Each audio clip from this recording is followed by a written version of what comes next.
Drilling fluids touch just about everything in the drilling process. We're here to deconstruct the drilling process and drilling fluid concepts to provide a deeper understanding of our industry. In each episode, we'll share information, talk to interesting people, and maybe share a few stories along the way. Welcome to the Flowline, a production of AES Drilling Fluids, brought to you by Matt Offenbacher and Justin Gauthier. Hey everybody, welcome back to another episode of the Flowline. Matt Offenbacher here as co-host as always. Matt, I think it's been a while, but I would love to get an Astros update. I feel like we've just been so busy doing other things, talking about this, that, and the other. And but man, baseball's in full swing. What's happening in the world? Well, I mean, a lot of ups and downs. I feel like the Astros always start out with such a slow start. I mean, not nowhere near as terrible as last year, but just like they seem to play really well against good teams and then awful against really bad teams. So, it's just been kind of a roller coaster, although the bats are kind of coming alive. It's been a little mixed, but it's a long season. I'm excited to see a couple of people develop, but you're also starting to see some injury issues and some of those things that make you nervous. Everything seems to have to go right. If you want to make a good run, it's not just you have to play well, it's that people have to stay healthy, and there's a lot of things that are outside of your control. But yeah. No, it's well, hopefully they're not in the ditch and they're riding on pavement, but just maybe a little bumpy. Yeah, I mean, so the interesting thing is they haven't played any divisional games. So really, in light of or not any, they haven't played many. And so like standings in the division are still totally up for grabs because nobody's really they haven't really played a ton, and they will soon. So there's that element, and then it's been kind of a strange season. Lance McCullers, who'd been injured for such a long time, and feel really bad for him. He came back, he did a start and went 3 2/3. Looked, reasonably good, but pitch count and everything. And then he just, he didn't have it. I think he was maybe tipping his pitches or something. He got rocked the other day. And I mean, going to the internet, social media was really, really rude to him, horrible. Said things to his family, made some threats, whatever. And just something that this world has no place for, especially for what a stand-up guy he is. That's crazy. So why do people get so emotionally connected to where they feel the need to make threats and do that? Is it just trolling, or is it people genuinely have this hatred if their player goes wrong? And are they betting and it screwed their bets or something? It could be any number of things, right? The internet seems so crazy to me. The internet brings people with completely out of whack priorities out of the woodwork. Just as much as I like to believe I'm a diehard, I don't think I've ever wished ill of somebody in that way. And certainly I realize these people are also human beings, right? So they're not machines or robots to be programmed to pitch. There's all kinds of factors that go into how well you're doing. Anyways, so I was kind of bummed out by a lot of that over the weekend. But did you at least go support his coffee shop? I'm there every Saturday. Okay. So at least he's got one true fan that's not gonna, take money out of his pockets or hate on him on the internet. No, well, we love him in person and on the internet. It's good. And I mean, just like I said, everything I know about the guy is that he's a stand-up person, and I've met him a number of times just at his coffee shop or wherever, and he's always been incredibly nice to my kids and incredibly nice to me, and just been patient and taken the time, which a lot of those guys are busy and have better things to do. And that's awesome. What's the name of the coffee shop, real quick? Maven. So Maven, there's one in the Toyota Center, there's one in a hotel, but this one's sort of standalone. It's right by my house, but they do coffee and breakfast tacos and stuff in the morning, and brunch, really good brunch. And then they slide the coffee bar over and it becomes a cocktail bar at night with small plates. So you can try a bunch of different things. Okay. Yeah, it's kind of bougie, but anyways, Gotta check it Big out. fan. The Maven. If you're ever in Houston, go check it out. Yes. With that being said, Matt, let's go ahead and finish up the series on the AADE papers, the authors. And if you're watching on video or if you're obviously listening, you've noticed there hasn't been another voice, but we are so lucky to have Matt as the author and co-host to discuss the paper that he helped write. Matt, why don't you go ahead, kick it off, and share to the audience what you ended up reporting on. Yeah, this paper was done with ConocoPhillips and a company called JagTech. And JagTech has designed a sort of high-powered magnet system that helps filter fluid and remove magnetic debris. And the interesting thing for us sort of connecting the dots is when we would do a lot of tool teardowns and they would say, hey, what is this stuff? We would run X-ray diffraction, we would run X-ray fluorescence, and it would almost always be metallic debris. And the question was, did the tool sort of tear itself apart, or was this in the fluid or what have you? Because generally it was, it's the mud's fault. Well, what we found through using these high-powered magnets is, without a doubt, there is a lot more magnetic debris in drilling fluid than people want to believe. And a lot of it's coming from the casing. That was one sort of, by running X-ray fluorescence and sort of getting the metallurgy of what's packed off in tools and coming off these magnets. And what was really fascinating, in essence, was you had your regular ditch magnets, which we've talked about on the podcast before.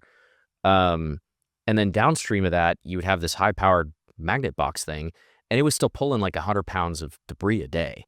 That's crazy. And what was even more interesting, you could see the difference between drilling like a 6 3/4 hole, where you have a lot more buckling and that sort of thing on smaller pipe, versus like an 8.5-inch hole, like the amount of debris.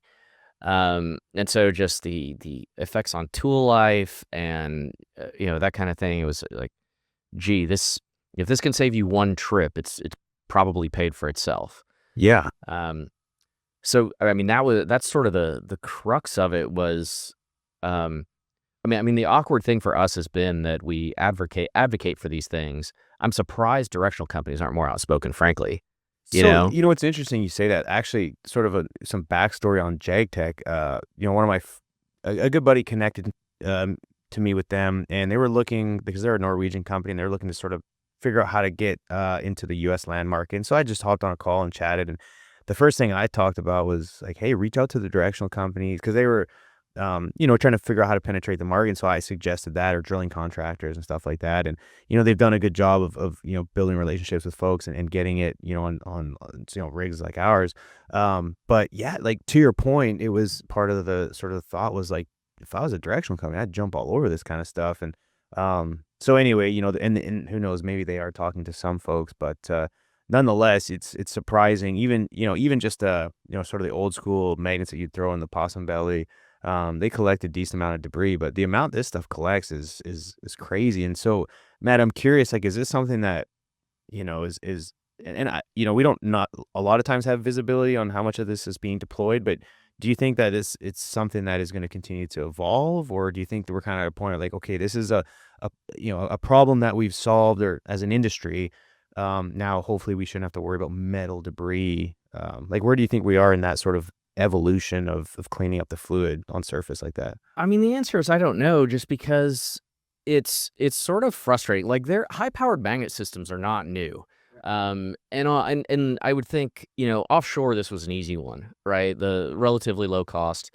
The design of this one in particular is it's got 9 pairs of these high-powered rod magnets, and they sit in a box, and basically you just pump fluid into it, and it has to fill up the box to flow out.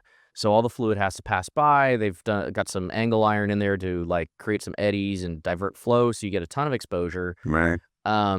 And then you pull them out, and they're not too heavy. And they've got these sort of paddles. You just pull it down, debris drops off. You can weigh it. You can keep track of it. The cleaning part, that to me is huge. Sorry, finish your thought, but I just, as no, finish your thought. I think we're on the same page here. Please go ahead. I would just say the feasibility of it for a rig hand to be able to use it, and then to be able to collect the amounts. I know we did a little study way back when with a customer, and we were trying to figure out, how much metal was being pulled per hour, and then basically the drilling engineers or the operator would then figure out like how much wear is actually happening, but it was just very clunky, and it was just not great data. And so and that was always the problem, is they would try and weigh it on location. Is like, well, did we collect it all, and did we clean it properly, and so on and so forth. And so the cleaning part, and it's funny, I think I shared this story one time, but cleaning magnets, there's a lot of times where I remember pressure washing them, or like taking gloves and trying to get it off without slicing your hands up. So again, from an HSE perspective, obviously they've solved that problem. And if you ever go to spray a ditch magnet off that has debris in it, don't do it on top of the mud tanks, because then it goes back in.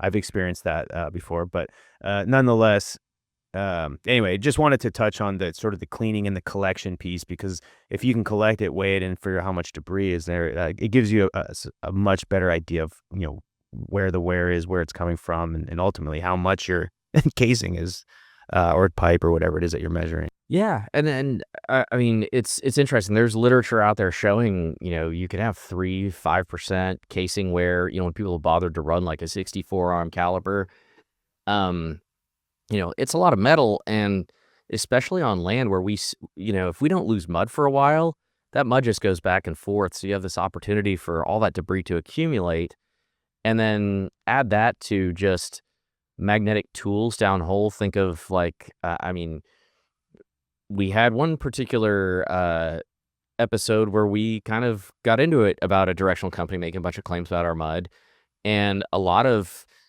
those issues appeared to be an upper torquer just inducing a very powerful electromagnet. Yeah. And it was being the filter. It was taking all the magnetic debris and jamming up the tool.